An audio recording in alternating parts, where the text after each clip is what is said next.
Hello viewer, कैसे हैं आप सब। आई होप कि आप सब बहुत अच्छे होंगे, खुश होंगे एंड सबसे इम्पोर्टेंट कि आप हेल्दी होंगे। तो जय श्री राम, जय हनुमान। आज हम एक ऐसे अनुभव के बारे में शेयर करने जा रहे हैं। हनुमान जी ने तो ग्रहों की चाल ही बदल दी और असंभव को भी संभव कर दिया। तो इस वीडियो में यही सब जानने वाले हैं। तो दोस्तों, आज इस भक्त का अनुभव बहुत ही इम्पोर्टेंट है। मैं फ़िलहाल ज़्यादा कुछ नहीं कहूँगी इस अनुभव के बारे में, बस इतना ही कहूँगी कि ये तो सिर्फ हमारे बजरंगबली ही कर सकते हैं। आखिर ऐसा कौन सा संकट आया था इस भक्त पर और कैसे हनुमान जी ने उनकी सहायता की, आइए जानते हैं। और ध्यान से इस वीडियो को देखिएगा और समझिएगा। सभी भक्तों को जय श्री राम। मेरा नाम अपी है, मैं वेस्ट बंगाल की रहने वाली हूँ।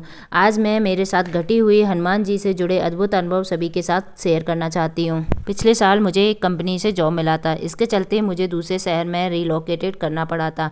लेकिन ज्वाइन करने के कुछ दिन बाद मुझे पता लगा कि जिस प्रोजेक्ट के लिए मुझे सेलेक्ट किया गया था उसके लिए दोबारा इंटरव्यू प्रोसेस होगा, जिसके बाद ही मेरा जॉब कंफर्म होना था।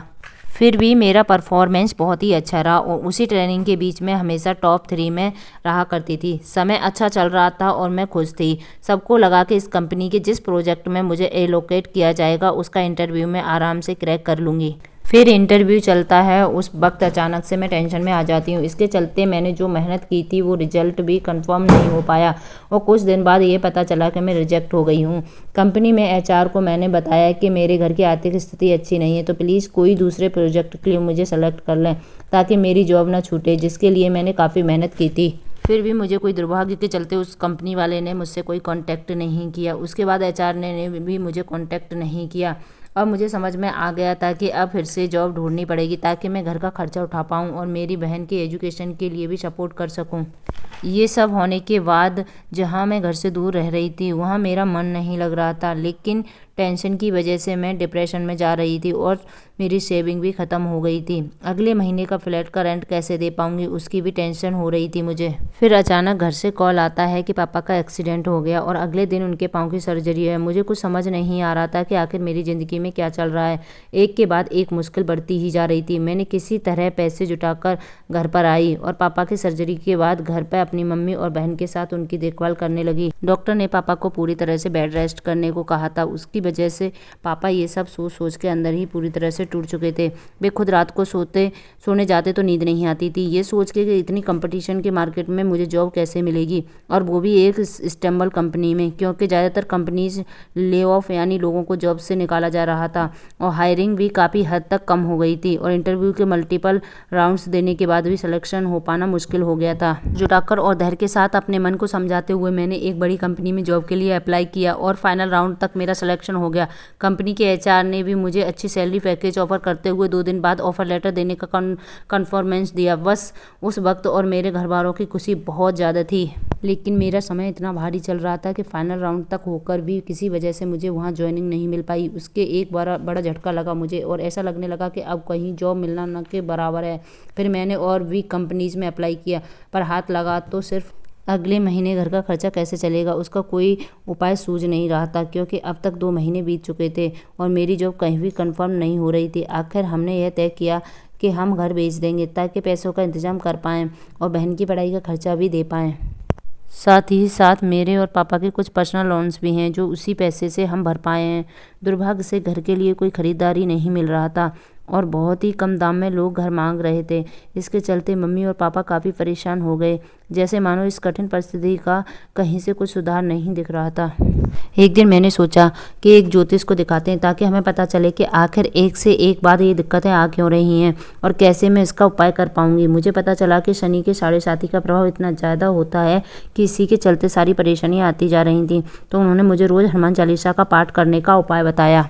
मैंने वही फॉलो करना शुरू कर दिया और रोज़ मैं हनुमान चालीसा का पाठ करने लगी और प्रभु से यही कहती कि प्रभु, आपको तो सब पता है कि मेरे परिवार की क्या अवस्था है। मैं कुछ नहीं कहूँगी, बस प्रार्थना करूँगी कि आपको जैसा ठीक लगे आप वैसा करें।